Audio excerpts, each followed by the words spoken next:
बच्चों, आज मैं आपको सुना रही हूँ एक और नई कहानी जिसका नाम है बड़ी सीख। बहुत पुरानी बात है। एक आश्रम था जहाँ पर बहुत सारे बच्चे दूर-दूर से शिक्षा ग्रहण करने आते थे। उन्हीं में से थे मोहन और कमल। उन दोनों की शिक्षा पूरी हो चुकी थी। आश्रम के नियम के अनुसार उन्हें अपनी शिक्षा पूरी करने के बाद घर जाना था।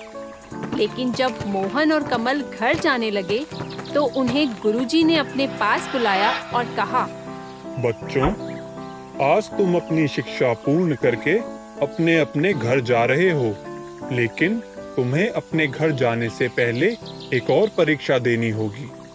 इस परीक्षा में अगर तुम सफल हुए तो तुम्हें घर जाने दिया जाएगा, लेकिन अगर तुम विफल हुए तो तुम्हें यहीं रुकना पड़ेगा। तभी मोहन गुरुजी से पूछता है, गुरुजी, आप किस परीक्षा के बारे में बात कर रहे हैं? हमने तो अपनी शिक्षा पूरी कर ली है और आज तो हमें घर भी जाना है। फिर अब कौन सी परीक्षा देनी है? गुरुजी ने मुस्कुराते हुए कहा, तुम दोनों मेरा सिर्फ एक छोटा सा काम करोगे। अगर तुम दोनों उसमें सफल हुए तो तुम अपने घर जा सकते हो। गुरुजी, क्या काम है? आप बताइए, हम अवश्य ही परीक्षा देंगे। गुरुजी ने उन दोनों को बड़े ही ध्यान से देखा, फिर मुस्कुराए और कहा, बच्चों, तुम दोनों को मैं कबूतर देता हूँ और तुम्हें इसे मारना है। तुम इन्हें ऐसी जगह मारना जहाँ पर कोई तुम्हें देख ना रहा हो। मोहन और कमल दोनों ही उन कबूतरों को लेकर चले जाते हैं। मोहन अपने कबूतर को लेकर एक सुनसान गुफा में जाता है और वहाँ जाकर देखता है, अरे यहाँ इस गुफा में तो कोई नहीं है। मैं अगर इसे मार भी दूं तो किसी को क्या पता चलेगा? ये कहकर वो उस गुफा में कबूतर की गर्दन मोड़कर उसे मार देता है और फौरन गुरुजी के पास आश्रम में जाता है और कहता है, गुरुजी, मैंने उस कबूतर को मार दिया है। अब तो मैं घर जा सकता हूँ ना? मैं इस परीक्षा में सफल हो गया हूँ। गुरुजी उस मरे हुए कबूतर को हाथ में लेकर थोड़े परेशान हो जाते हैं और मोहन को कहते हैं, देखो मोहन, मैंने तुम्हें और कमल दोनों को ये काम दिया था, लेकिन मुझे लगता है कि तुम अभी भी इस परीक्षा के परिणाम के लिए कमल के आने का इंतजार करो। मैं तभी अपना फैसला सुना पाऊंगा। शाम हो गई थी, अंधेरा भी घिर गया था, लेकिन कमल अभी तक नहीं आया और गुरुजी को उसकी चिंता होने लगी थी। तभी उन्हें दूर से कमल आता हुआ दिखाई देता है। देखो, वो आ रहा है।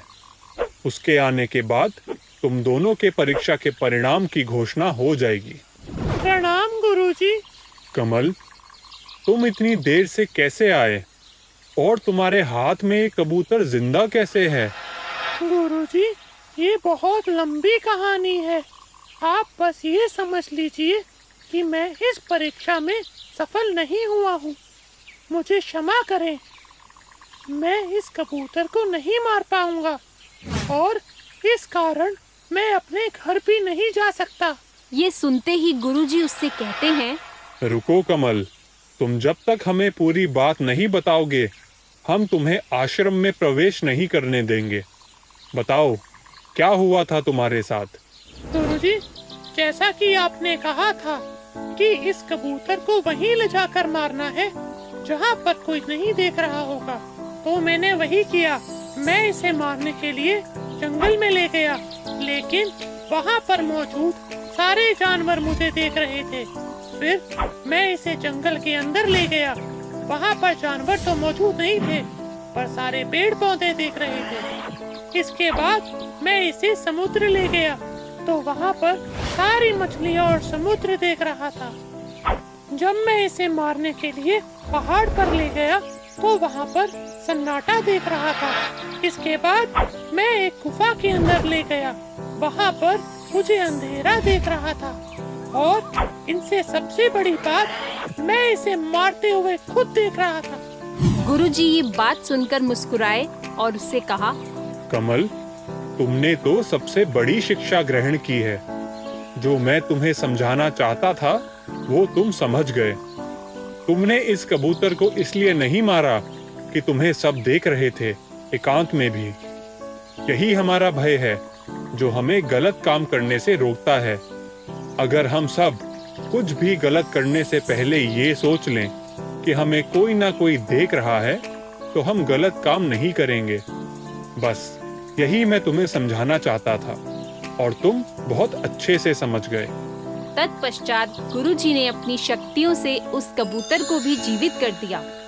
गुरुजी की ये बात सुनकर मोहन को अंदाजा हो गया कि उसे अभी और शिक्षा ग्रहण करनी है, इसलिए वो चुपचाप आश्रम चला गया। वहीं कमल वापस अपने घर चला गया।